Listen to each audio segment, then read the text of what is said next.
So, if you've been watching the news lately, you may have noticed that in Boston, the city council had proposed in early December essentially a transfer tax on properties that are being sold. This cost is to be borne by the seller and the buyer, split evenly.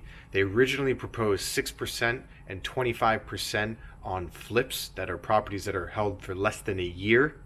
However, that was one of the tactics that many use, shoot high and settle for something less. So, what did end up passing, which is very important, is a 2% tax to be split on the seller and the buyer sides on properties that are $2 million and over.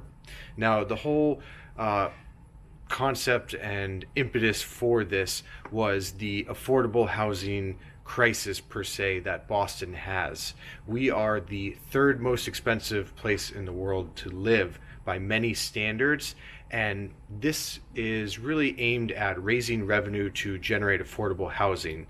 Now, there's definitely an argument to be made that increasing tax on property in Boston proper is not going to increase the number of affordable units in Boston proper, because a lot of the money that is being raised might not go directly into projects that are being built directly in Boston proper.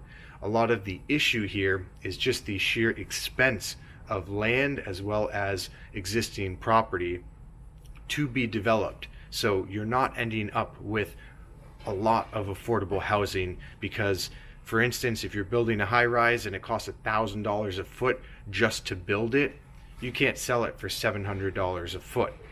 So this tax has been passed by the Boston City Council.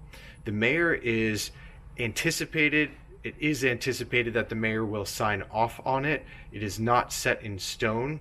I will keep you updated on the progress for this. So I almost forgot one other thing of note. Boston currently does have essentially a transfer tax, which is a tax stamps deed tax, and this is $4.56 for every $1,000 of value that's being transferred. On $1,000,000, that's a $4,500 bill. This is currently borne by the sellers, so this is an item that the sellers do have to pay. So in essence, we already do have a type of transfer tax, tax stamps for real estate being sold. So this 2% on $2 million plus properties, it's an additional. Quick update, Mayor Walsh has signed the petition, 2%. It is going to the state legislator. The city of Boston is required to have permission from the state to implement this type of tax. So stay tuned.